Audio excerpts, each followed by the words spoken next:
திருப்பாவை 13 ராகம் அட்டானம். புள்ளின் வகீண்டானை பொல்லாரகனை, புள்ளின் வகீண்டானை பொல்லாரகனை, கிளி கலைந்தானை கீர்த்திமை பாடி போ,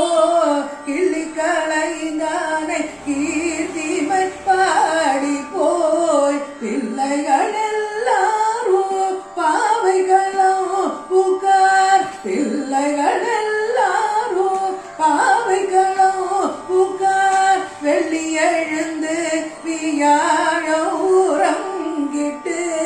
வெள்ளி எழுந்து